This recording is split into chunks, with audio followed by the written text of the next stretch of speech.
Paul Whelan, an ex-Marine, was arrested in Moscow last Friday for participating in a, quote, spy mission, says Russia. But his family says he was only visiting the area for a wedding. The 48-year-old international security executive and former Marine has been held in a prison in Moscow, notorious for its harsh conditions. His family, well, they're demanding answers. Joining us now is David Whelan. He is Paul Whelan's twin brother. David, tell us your side of the story here. What's gone on for you and your family? And this story does sound a little difficult to follow at times. I mean, he's in there for a wedding. He takes a group of people on a tour. Suddenly, he's brought up on espionage charges that could leave him in prison for 20 years. Explain a little bit.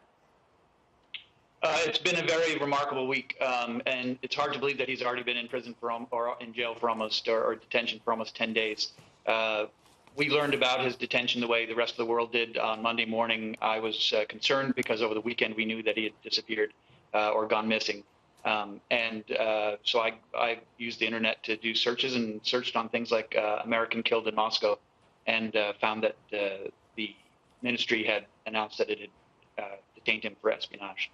And we knew that he'd gone missing because he missed the wedding, which was the whole point of his visit. And it was the groomsmen who made a report to the U.S. Embassy to say that Paul was missing.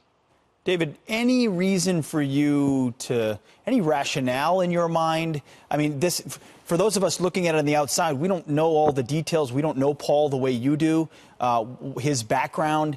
What reason would there be for Russia to say he's a spy, we're going to detain him?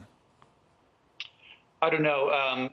Honestly, I know what everybody has seen about Paul, and they must think he's one of the more quirky people that could possibly have been picked up by the Russian FSB. But I can't think of anything in particular that would have caused the Russian government to want to detain him, and particularly on espionage charges. It just seems totally unbelievable.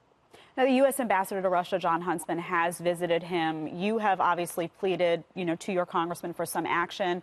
Secretary of State Mike Pompeo has come out and said the U.S. may demand immediate return of Paul. Take a listen to what he said. With respect to Mr. Whelan, who's being held, we've made clear to the Russians our expectation that we will learn more about the charges, come to understand what it is he's been accused of, and if the detention is not appropriate, we will demand his immediate return. Does that statement give you some confidence that the U.S. government is looking at this closely and will handle appropriately? Yes, and I think that Secretary Pompeo's statement reflects really what the reality is. The Russian government hasn't given any details about why Paul was detained. They haven't given any details about what the charges are. The Criminal Act 276 is extraordinarily vague, at least in the English interpretation I read. And so I think a lot of this, we're still very much at sea. Even dealing with him in the consulate, the Russian country has been on holiday for this weekend. So the embassy saw him last week and hopes to see him again this week. But it's still very, very early stages as far as even just helping him to get things like toilet paper and his eyeglasses in jail. I think it's going to be a slow process, and I understand that Secretary Pompeo is both engaged in Paul's difficulty and also aware of that there's not a lot of detail yet. David, as you know, in situations like this, speculation can be rampant. Some on the internet, including the Daily Mail, recently suggesting maybe he wasn't even there for a wedding. Can you address those rumors? Was he there for a wedding? Who was getting married? Just any details you can provide. He was there for a wedding. That's my understanding. I have no reason to think not. I have spoken with the groomsman. He is also a former Marine.